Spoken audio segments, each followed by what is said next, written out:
দিনটোত ব্যৱসায়িক চিলিণ্ডাৰ অৰ্থাৎ কমাৰ্চিয়েল চিলিণ্ডাৰৰ দাম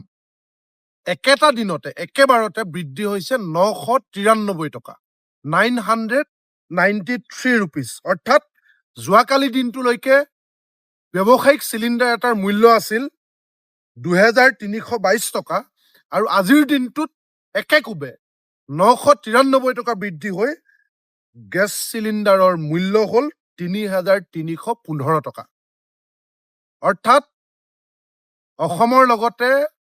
দেশৰ কেইবাখনো ৰাজ্যৰ ভোট গ্ৰহণ প্ৰক্ৰিয়া শেষ হোৱাৰ লগে লগে বিজেপিৰ যিটো আচল চৰিত্ৰ মানুহৰ ডিঙি চুচি শোষণ কৰা যিটো নীতি চাৰিওফালে উন্নয়নৰ কথা কৈ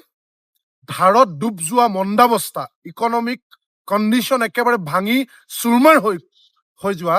দেশত এইগৰাকী ব্যৰ্থ প্ৰধানমন্ত্ৰীৰ দিনত এতিয়া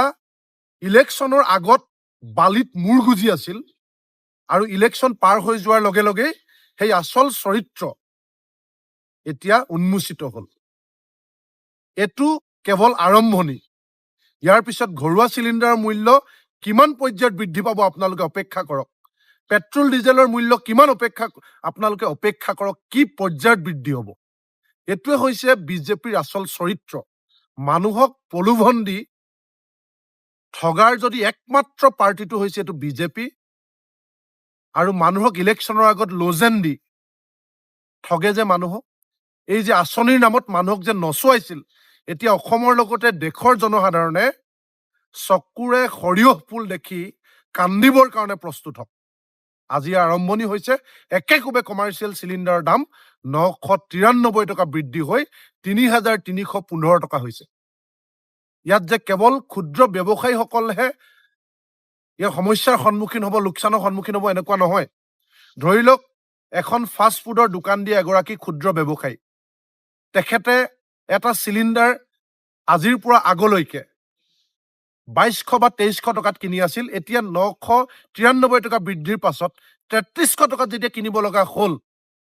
তেতিয়া সেই অনুপাতে নিশ্চিতভাৱে এগৰাকী ব্যৱসায়ীটো মুনাফা অৰ্জনৰ কাৰণে ব্যৱসায় কৰে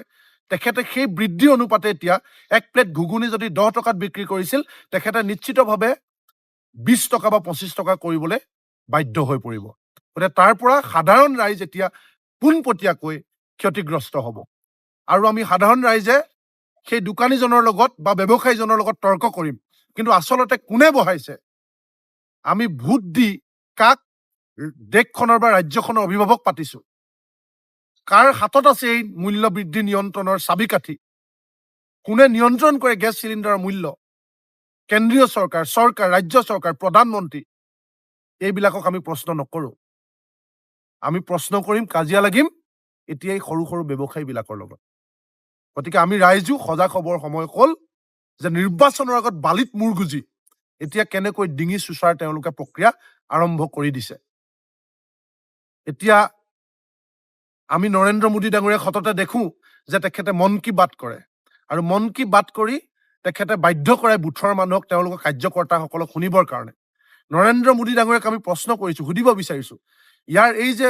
কাৰ স্বাৰ্থত কি ৰেচিঅ'ত কি অনুপাতত একেদিনাখনে যে 993 টকা বৃদ্ধি কৰিছে ইয়াৰ ভিতৰৰ অন্দৰ কি বাতটো এবাৰ কৰক মন কী বাত কৰিলে নহ'ব ইয়াৰ ভিতৰৰ কাৰ স্বাৰ্থত কি অনুপাতত বহাইছে তাৰ অন্দৰ কি বাত এবাৰ কৰক আৰু মন কী বাত বাধ্য কৰি বুথত নহয় সেই অন্দৰ কি বাত কৰাৰ যদি দম আছে কাৰ স্বাৰ্থত কি অনুপাতত বহাইছে তেতিয়াহ'লে আমি মাইক লগাই গোটেই শুনোৱা ব্যৱস্থা কৰিম অসমত আমি মাইকিং কৰাম মাইক লগাই আপোনাৰ সেই অন্দৰ কি বাত শুনোৱাম যদি দম আছে কাৰ স্বাৰ্থত কি ৰেচিঅ'ত বহাইছে কওক